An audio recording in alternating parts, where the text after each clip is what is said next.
മുണ്ടക്കൈ ചൂരൽമല ഉരുൾപൊട്ടൽ ദുരന്തബാധിതരെ പുനരധിവസിപ്പിക്കുന്നതിനുള്ള മാതൃകാ ടൗൺഷിപ്പിന്റെ നിർമ്മാണ പ്രവൃത്തികൾ ഇന്ന് ആരംഭിക്കും. ഊരാളുങ്കൽ ലേബർ സൊസൈറ്റിക്കാണ് നിർമ്മാണ കരാർ. നിർമ്മാണത്തിനായി കൽപ്പറ്റ എൽസ്റ്റൺ എസ്റ്റേറ്റ് ഭൂമി ഇന്നലെ സർക്കാർ ഏറ്റെടുത്തിരുന്നു.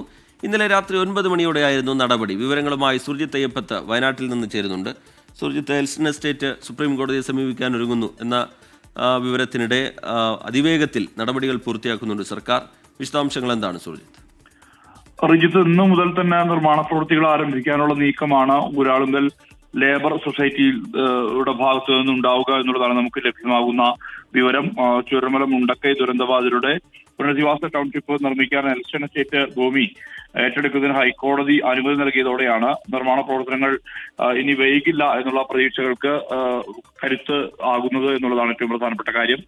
നേരത്തെ 26 കോടി രൂപ കെട്ടിവെച്ചിരുന്നു. അതിന് പുറമെ 17 കോടി രൂപ കൂടി കെട്ടിവെക്കാൻ ഹൈക്കോടതി ഉത്തരവിട്ടതിന്റെ അടിസ്ഥാനത്തിൽ ഇന്നലെ രാത്രി തന്നെ ആ നടപടി പൂർത്തീകരിച്ചിരുന്നു. ജില്ലാ ഭരണകൂടം അതിനുശേഷമാണ്, അതായത് ട്രഷറി രാത്രി തുറന്ന് അതിനുശേഷം പണം പിൻവലിച്ച് വേഗത്തിൽ തന്നെ നടപടി പൂർത്തിയാക്കി. ഹൈക്കോടതിയിൽ ആ തുക കൂടി കെട്ടിവെച്ചു. ഇതിനുശേഷമാണ് ജില്ലാ ഭരണകൂടം ഒന്നടങ്കം, അതായത് ജില്ലാ കളക്ടർ DR മേഘശ്രീ, അതോടൊപ്പം ADM ദേവകി, വില്ലേജ് ഓഫീസർ ഉൾപ്പെടെയുള്ളവർ, അതായത് ഭരണ സംവിധാനം മുഴുവൻ വേഗത്തിൽ തന്നെ ഈ എൽസ്റ്റൺ എസ്റ്റേറ്റിലേക്ക് എത്തുകയും അതേ തുടർന്ന് അവിടെ ബോർഡ് സ്ഥാപിക്കുകയും ചെയ്തു. ഇതുമായി ബന്ധപ്പെട്ട ഈ സ്ഥലം ഏറ്റെടുത്തായുള്ള ബോർഡ് സ്ഥാപിക്കുകയും ചെയ്തു.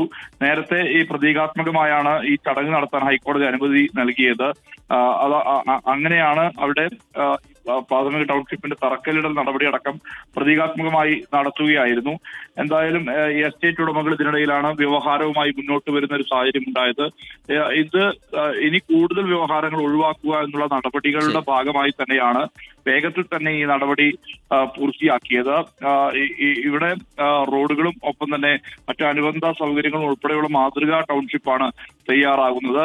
എന്തായാലും ഇതുമായി ബന്ധപ്പെട്ട് വീടുകളുടെ നിർമ്മാണം അടക്കമുള്ള കാര്യങ്ങളിലേക്ക് വേഗത്തിൽ കിടക്കാനും അതൊരു 8 മാസം കൊണ്ട് പദ്ധതി പൂർത്തീകരിക്കാൻ കഴിയുമെന്നുള്ള പ്രതീക്ഷയാണ് ഉള്ളത്. ഇതിന്റെ അടിസ്ഥാനത്തിലാണ് ഇപ്പോൾ ടൗൺഷിപ്പിന്റെ ഭാഗമായുള്ള 64 ഏക്കറോളം ഭൂമി ഏറ്റെടുക്കുന്ന നടപടിയിലേക്ക് ജില്ലാ ഭരണകൂടം എത്തിയിരിക്കുന്നത്. ഇന്ന് തന്നെ നിർമ്മാണ പ്രവൃത്തികൾ ആരംഭിക്കും എന്നുള്ളതാണ് നമുക്ക് ലഭ്യമാവുന്ന വിവരം. ശരി, സുർജിത്ത് അയ്യപ്പത്ത് വയനാട്ടിൽ നിന്ന് വിവരങ്ങൾ പങ്കുവയ്ക്കുകയായിരുന്നു.